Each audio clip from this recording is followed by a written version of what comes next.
Yan, so hello guys, what's up? And welcome back to our YouTube channel. So for today's video nga po, ayan, may share lang ako sa inyo. Matagal ko ng speaker to and kung mahilig ka sa speaker and wala kang masyadong budget, meron akong speaker na i-recommend sa inyo. Ito nga po yung Z10 Mini. Ayan, or kilala natin bilang JBL. Kaso nga lang, sa sobrang tagal nito, natanggal na rin yung sticker niya.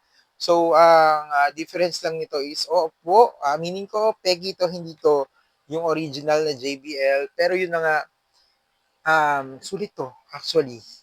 Para sa akin talaga ang ganda na nung kalansing talaga nito. Ayan, maganda na yung sound talaga niya and hindi mo sasabihin na mura lang siya.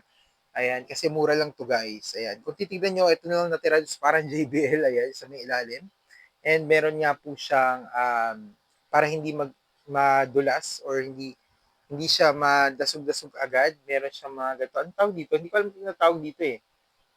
Hindi naman siya parang foam something, ganun. Pero yun na nga, ganyan yung ilalim niya, tapos tela yung katawan niya. Yes guys, tela to. And meron nga po siyang on and off, ayan, button. Meron siyang lakasan dito at hinaan, ayan. Meron din siyang FM. So pag pinindot niyo yung FM, dito niyo din siya pwedeng ilipat kung maraming FM station sa inyo. So again guys, yung likod naman niya, meron siyang micro USB. Diyan natin siya i-charge. Meron siyang USB port naman. Ayan, pwede natin saksakan ng mga flash drives natin. And of course, meron siyang aux-in. Ayan, kung gusto niyo hindi naka-Bluetooth yung inyong papatugtugin. And meron din siyang micro memory card slot. So, ibig sabihin, pwede nyo rin siyang lagyan ng memory card. So, guys, murang-mura lang to, pero bago ang lahat, meron pa siyang ganito, parang may pa-lanyard pa siya na nakakabot. Ano daw nakakabot? Nakakabit na. Ayan, so built-in na siya. So, pwede nyo siyang ilagay sa may bag nyo or bitbitin nyo kahit saan, di ba? Napakaliit lang din naman niya. Hindi naman siya sobrang liit, like maliit na maliit. Pero tingnan nyo yung phone ko. Ayan, ito yung difference ng phone ko sa nung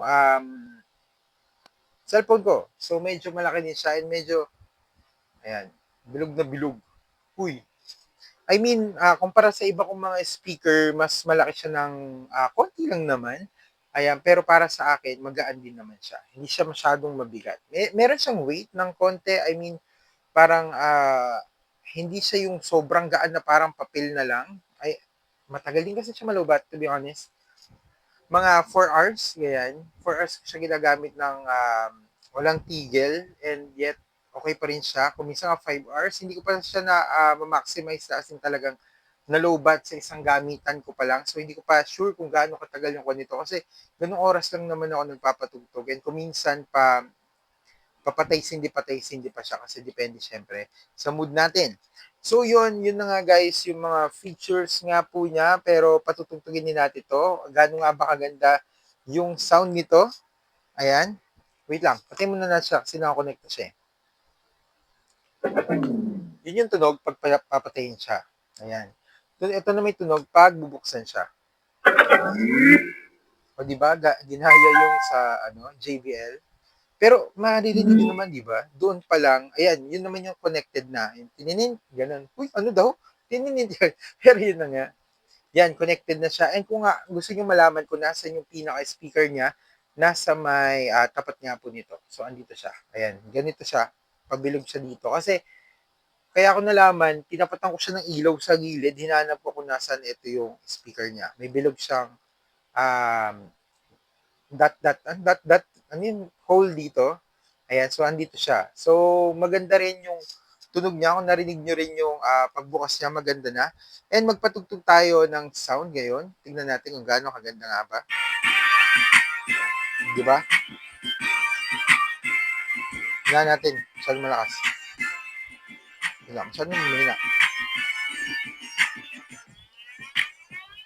Di ba? Ayan. So, ganyan kaganda yung tunog nito. And magkano nga ba siya? Guys, to be honest, nagulat ako sa price niya kasi nung nabili ko siya, mura-mura pa lang din siya. Pero since ang dami nga bumibili din nito, mura pa rin naman siya, nasa 223 nga po. yung presyo nito. Wala pang voucher yun guys ha, wala pang voucher yun.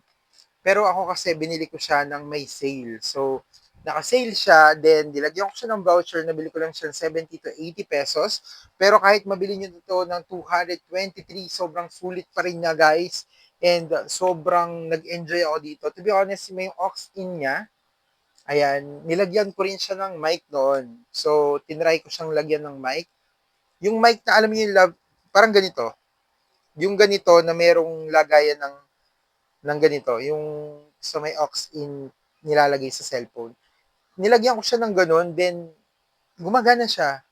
As in, pwede kang magsali-salita gamit yung speaker na to, dito lalabas yung boses mo. Ayan. So, sobrang sulit na rin to guys para sa akin. Kaya gusto kong i-recommend din sa inyo to.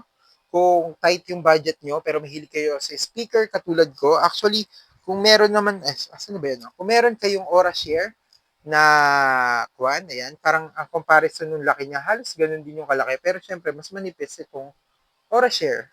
Pero, dumi naman ng Aura Share na yun. Saan ba napunta to? May polvo pa. Pero Aura Share ko, tingnan nyo, hulog kasi. Pero yun na nga, ayun na nga, ito nga po yung ating Z10 Mini. So kung gusto nyo nga pong bilhin to, ilalagay ko na lang din po yung link down below para naman mapunta kayo kung saan ko mismo binili tong store. So yun lang guys, maraming salamat. God bless, ingat po kayo palagi. Kung nagustuhan nyo yung mga video ganito, mag-comment, mag-like, at mag-subscribe na nga po kayo at i-hit nyo na po yung notification bell para na ma-update kayo sa lahat ng ating mga videos. And of course, makita nyo rin yung mga nasubukan na natin mga produkto at baka magustuhan nyo rin katulad nito. Di ba? Isang sulit buy na tinatawag natin. So yun lang. Maraming salamat. God bless. Ingat po kayo palagi. Thank you. Bye-bye.